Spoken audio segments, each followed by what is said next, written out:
Is that the Cowbell Nation?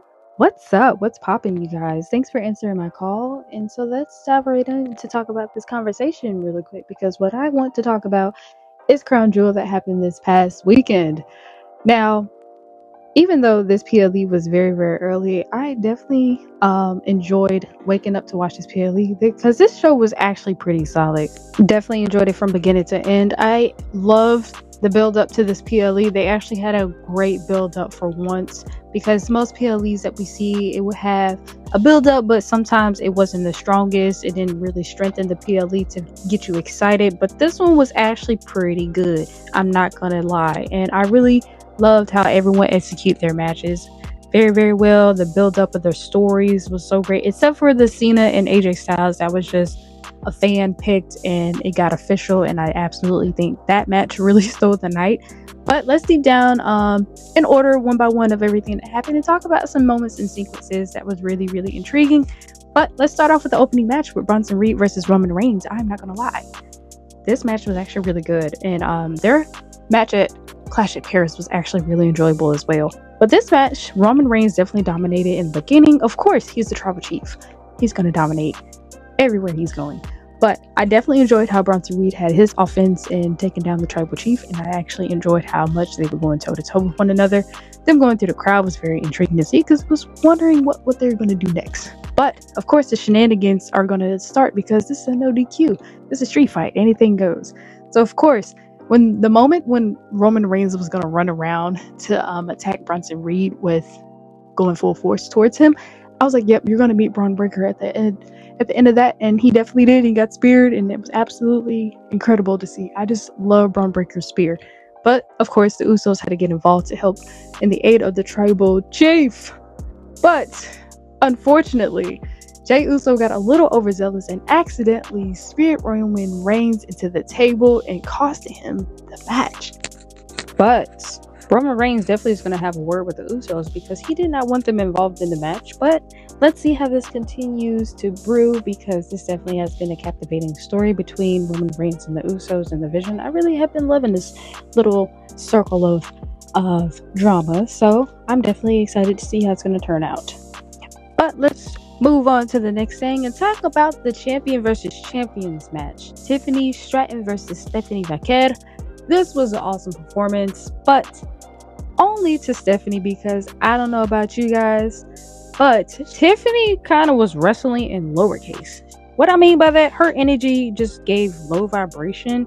I'm not sure what was on with her tonight, but she was okay, but she just really wasn't executing to represent herself as wanted to go out as the best champion. Like she talked about and say, hey, building up to this, we're gonna see who's the better champion, and she kind of didn't represent herself well to me. I'm not gonna lie, and I just was like, Stephanie's giving her all, executing her moves, very well as she always does. But Tiffany, she just wasn't giving for me. I don't know what it is, but hopefully soon enough she'll lose this belt because she definitely needs to do something else because Tiffy time is running out, and her being women's champion definitely needs to come to an end. And hopefully they'll put it on Jay because it definitely is Jay's time. Her momentum has been great. Hopefully she's healing up pretty well from the match that she had of that minor injury that she had. But other than that, let's get back on topic. Let's congratulate Stephanie Vaquer on getting her victory and definitely giving such an emotional speech at the awards of the match because that absolutely was amazing. And I really love the passion that she always expressed that she has of the work that she does because she is definitely captivating, not only just her look, but her moves and the way that she moves with a purpose. And I'm definitely excited to see how this world championship run is going to go for her because I definitely know that she's going to do an amazing job and keep everybody interested because I know she got me locked in on her title reign as she moves on forward in the future of making some historic moments. And I definitely cannot wait to see her next opponent, who it's going to be. But okay, let's go ahead and move on to the next match, which was AJ Styles versus John Cena. This match stole the entire show. This was my favorite. It's been highlighted all over social media. It's the most talked about. Everything is talked about, but this is the best match on the match card, and this definitely was so executed perfectly because of the fact not only did the fans been crying out on social media and really expressing how much they want to see AJ Styles and John Cena go toe to toe once again, and they absolutely did a wonderful job. This was a fun match. I absolutely loved all the finishers that he did, especially the RKO. I loved that one, and I absolutely loved the Sister Abigail, RIP to Bray Wyatt. We never will forget you. And that was a great way he did that move, because that's Sister Abigail. He kind of did that too good. He might have to just keep doing that one over and over in his future matches. But I really like that the Fair World Tour has taken a turn, from the heel run. But it kind of makes me think that the heel run, even though it wasn't the strongest run under that character, but it did work out in the end, because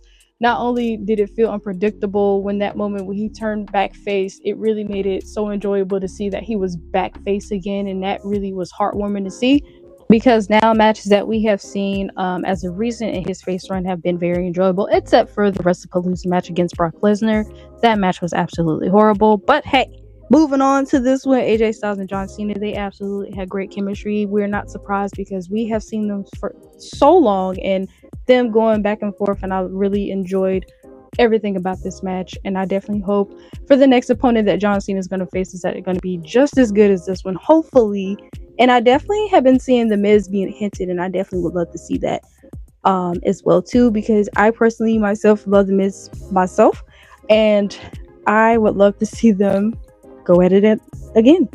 But all right, let's carry on to the tag team match with Rhea and Io Sky versus Asuka and Kairi Sane, the Kabuki Warriors. Now listen, this match honestly had the best build up as well. Their story was really good, and I absolutely loved the back and forth of Asuka and Io berating each other in the ring. Asuka was so sassy. I love how aggressive she was, and her mockery and trying to be in the head of her opponents. And it definitely did work, because Rhea was raging out, and Io was really giving her all to really fight back of the betrayal that she's had against Kairi and Asuka herself. I really did enjoy this match a lot, but I definitely was shocked that Rhea and Io won. I'm not mad at it. I'm not. Let's get that straight. But I definitely feel that Asuka and Kairi really definitely would have had a good upper hand for the story. But honestly, Rhea and Io winning wasn't a bad choice either. But it was interesting in the match that Io definitely felt like she was doing most of the work, and it kind of turned into a handicap match. But towards the end, Kairi did save Asuka from taking that mean bump that Rhea was going to execute on Asuka, so it did cost them the win. Asuka did take the pin from Rhea Ripley, but I really feel like this is not going to be over. This feud is probably going to continue. We'll probably get like a Io versus Asuka. I really definitely would love to see that more than anything. But if it's Rhea versus Asuka, I know that's definitely going to be iconic itself. But overall, this was a great match, and I definitely have been loving this story, and I definitely want to see how this is going to continue. But you guys, let's go ahead and carry on to the main event. This main event was really good. Cody Rhodes versus Seth freaking Rollins. Champion versus champion for the Men's Crown Jewel Championship. This match was good. This had a great build-up.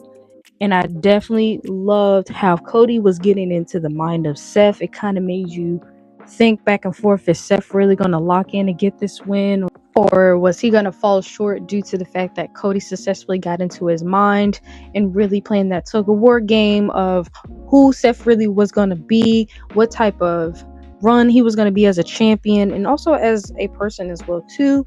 But I definitely enjoyed this match, and I definitely liked the emotions that was invested into this as well too, because you can see Seth in the match moments where his cognitive was kind of turning, where he started to lock in, and where he was definitely showing determination in order to really get this win. He was doing everything in his will in order to power over Cody, because everything he was throwing at him, he was reversing, he was countering, he was throwing in offense, and it was absolutely amazing. I definitely love the chemistry emotionally and psychologically as well too.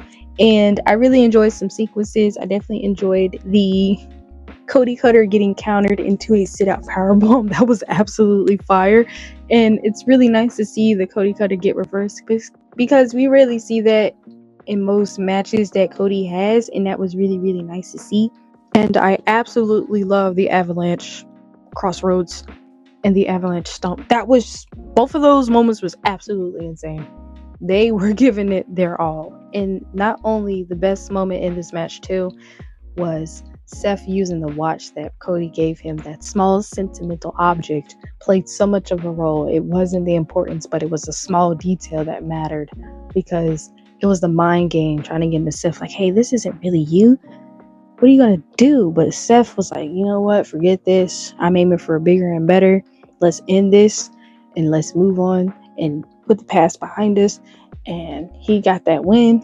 So I'm definitely curious to see how this is going to go for the Vision, because not only two members of the faction got the win on the PLE at the same time. Definitely curious to see what goals that they're going to aim for next. And I really am liking this new version of Seth. I've always liked Seth Rollins ever since I've seen him debut, and he's always been a favorite of mine on my list of wrestlers, and I'm definitely enjoying how this is going to go. Definitely curious of where Cody Rhodes is going to go after this as well too. But to give my overall rating for this PLE, I give it a 9 out of 10. I give this a 9 out of 10 just due to the fact that Tiffany Stratton just was not giving enough energy for me. Like, that was the only thing that kind of just felt low vibration to me, but hopefully she'll continue to do better after moving forward after her match against Stephanie McKed. And that's all, folks, of what I have to share about my thoughts on the PLE. I definitely want to hear about your thoughts and opinions of how you felt about Crown Jewel, and what did you think of the show overall? What were your favorite moments? What was your favorite match? What didn't you like about it? What did you like about it? Anything that comes to mind that you want to express. But remember, keep it respectful, because we all have different things that we like, and it's okay to have some differences. But I hope you guys have a wonderful day, and God bless you, and peace.